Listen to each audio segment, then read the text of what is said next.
করি না, আমি কোনো আপনার কারো বিরুদ্ধে কথা বলা এটা আমার চরিত্রের মধ্যে নাই। আমি কোনো কথা বললে তার জবাব দিতে চেষ্টা করি।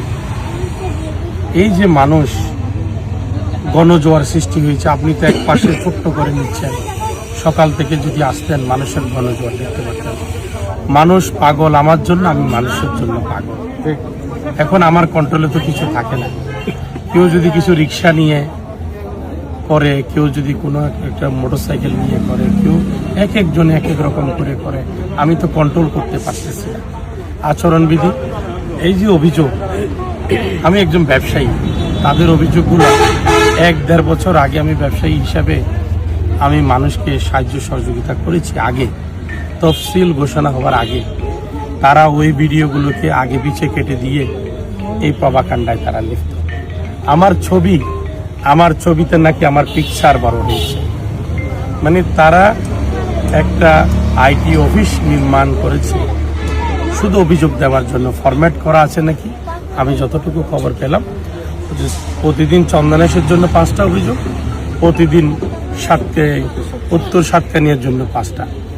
যারা ষড়যন্ত্র করতেছে, যারা ভাই, এখন ভোটের সময়, মানুষের দুয়ারে দুয়ারে যেতে হবে, আমাদের ভোট চাইতে হবে, মানুষ কি কষ্ট আছে এটা দেখতে হবে। এই প্রভাকাণ্ডাগুলোতে আমি প্রতিপক্ষকে আহ্বান জানাবো, এইসব প্রভাকাণ্ডার মধ্যে না থেকে তারা তো আপনারা জানেন চট্টগ্রাম ডিসি অফিসে আমার প্রার্থিতা বাতিলের জন্য অনেক প্রভাকাণ্ডা চালিয়েছে। সর্বশেষ তারা বাপ ছেলে মিলে প্রধান নির্বাচন কমিশনে আমার বিরুদ্ধে আমার প্রার্থিতা বাতিলের জন্য আবেদন করেছে এবং সমস্ত সব কিছু মিথ্যা হিসাবে প্রমাণিত হয়ে এখন আমি আপনাদের সামনে হাজির হয়েছি। তাদের প্রভাকাণ্ডার কোনো শেষ নাই। 2000-ই একটা রেল স্টেশন, আমার পিকচার দিয়ে নিচে আমার নাম টাম লিখে, আমি নাকি কবে বলেছি এটা 2000 এয়ারপোর্ট একটা ইন্টারন্যাশনাল এয়ারপোর্ট হবে।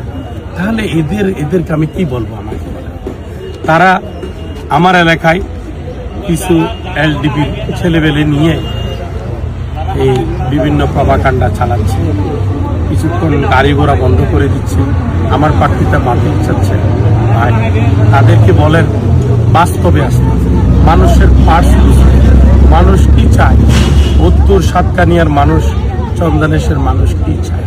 গণজোয়ার সৃষ্টি হয়েছে, আমি আহ্বান জানাবো মিডিয়া ভাইদেরকে, আপনারাও গণজোয়ারের পক্ষে বস্তুনিষ্ঠর যে সংবাদ আপনারা এটা পরিবেশন করেন, তাহলে আমার চট্টগ্রাম 14 চন্দনাইশ এবং আংশিক সাতকানিয়াবাসী উপকৃত হবে। থ্যাংক ইউ, আসসালামু আলাইকুম।